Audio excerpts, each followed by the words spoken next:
আপনার কোরবানি কি সত্যি কবুল হচ্ছে নাকি অজান্তেই বড় ভুল করছেন?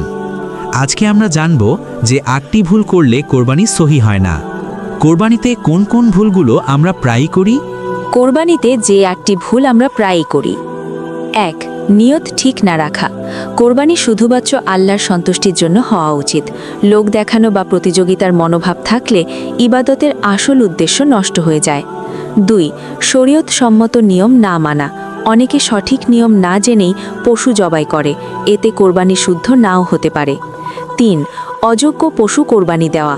অসুস্থ, দুর্বল বা ত্রুটিযুক্ত পশু, বয়স পূর্ণ হয়নি এমন পশু কোরবানি করা ঠিক নয়। 4. পশুর প্রতি নিষ্ঠুর আচরণ করা। কোরবানির আগে পশুকে কষ্ট দেওয়া, মারধর করা এগুলো বড় ভুল। ইসলাম দয়া ও সহানুভূতির শিক্ষা দেয়। 5. নামাজ বাদ দিয়ে কোরবানি করা। অনেকে ঈদুল আজহার নামাজ না পড়েই কোরবানি দেয়। আগে ঈদের নামাজ, তারপর কোরবানি। 6. মাংস সঠিকভাবে বণ্টন না করা। গরিবদের হক ঠিকভাবে না দেওয়া বড় ভুল। সুন্নাহ অনুযায়ী ভাগ করা উত্তম, নিজে, আত্মীয় এবং গরিব। 7. পরিষ্কার পরিচ্ছন্নতা না রাখা। কোরবানির জায়গা নোংরা রাখা, রক্ত ছড়িয়ে রাখা এটা অনুচিত। 8. কোরবানির সীমা সময় না মানা।